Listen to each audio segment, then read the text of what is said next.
ಸಹಜವಾಗಿ star war, fan war ಇದೆಲ್ಲವನ್ನು ಕೂಡ ನೋಡಿದ್ವಿ. ಅಂಥದ್ದೇ ಒಂದು ಸನ್ನಿವೇಶಗಳನ್ನು ಸಾಕಷ್ಟು ಸಂದರ್ಭದಲ್ಲಿ ಫೇಸ್ ಮಾಡಿದ್ರಿ.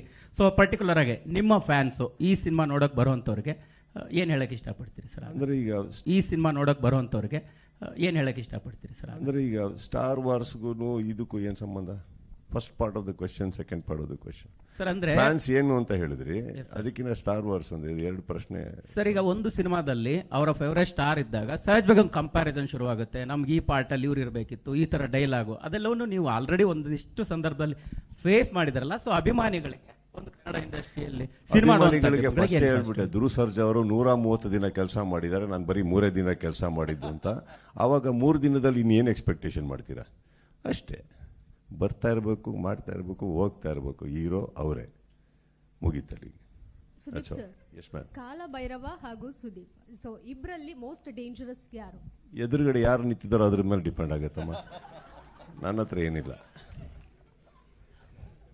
ಎದುರುಗಡೆ ರಾಧೆ ನಿಂತಿದ್ರೆ ಕೃಷ್ಣ ಆಗ್ತೀವಿ, ಇನ್ಯಾರೋ ನಿಂತಿದ್ರೆ ಕಾಲ ಭೈರವ ಆಗ್ತೀವಿ, ಹೊಸ್ಕೊಂಡು ನಿಂತಿರೋದ್ರೆ ಅಡುಗೆಯವ್ರು ಆಗ್ತೀವಿ, ಬೌಲಿಂಗ್ ಮಾಡೋರಾದ್ರೆ ಬ್ಯಾಟ್ಸ್ಮನ್ ಆಗ್ತೀವಮ್ಮ.